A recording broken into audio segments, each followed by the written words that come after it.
आसंता काली की भुवनेश्वर बरमुंडा निकटवर्ती विजु पट्टनायक पड़िया समावेश बहुजन समाज पार्टी आमर राष्ट्रीय अध्यक्षा माननीय कुमारी मायावती जी आसवे एवं उद्बोधन देवे 11टा बेलू से पहुँचे दिन 11टार सकाଳେ एवं ओडिशार प्राय सबु जिल्लारू बहुजन समाज पार्टी कर्मकर्ता नेता एवं बहुजन समाज पार्टी को बहुजन समाज को भल पाउथुवा समस्ते आसवे बहन जी को शुणा बहन जी ओडिशा एवं देशर आज जो राजनीतिक परिस्थिति अच्छी ता उपरे से निश्चित भाव में समस्त को कहे एवं आग को कौन कले बहुजन समाज भारत वर्ष जो समाज रो पूर्वपुरुष माने दिने शासक थिले बहुजन समाज शासक वर्ग बनी पारिबो एवं निजे निजर शासन करिवो एवं भारत वर्ष रे जो स्थिति अच्छी सामाजिक स्थिति अच्छी राजनीतिक स्थिति अच्छी एवं ताकू परिवर्तन करिकरी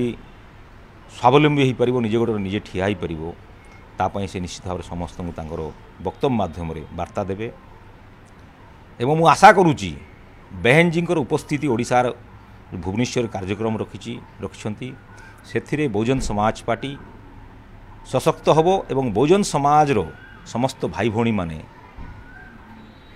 निश्चित भाव में विचार करेंगे बहुजन समाज पार्टी को शक्तिशाली करने संगठित करने एवं आगू ताकू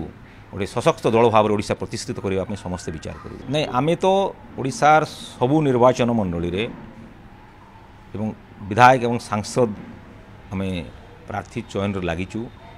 प्रथम पर्याय द्वितीय पर्याय आम दे सारीचु तृतीय चतुर्थ पर्याय आम बर्तमान विचार विमर्श चली एवं से देवु तो मोटामोटी आम सबू आसन लढ़ाई प्रयास करुचु एवं जोठी समाजवादी पार्टी किसी नेता बाहर आम आदमी पार्टी सहित आलोचना कर सीट छाड़ापी आम व्यवस्था करुचु मोटामोटी ओडिशा रे सबु जगह आम लड़ू नाई ये तो नेशनल लेवल आमर एसपी बीएसपी गठबंधन होती कि आम प्रांतीय स्थल में ओडिशा रे आपस बुझामणार आम आपको आगे माने गठबंधन करूँ 11टा बेलू आसवे काली की बरमुंडा पड़िया विजु पट्टनायक पड़िया हम एवं से 11टारू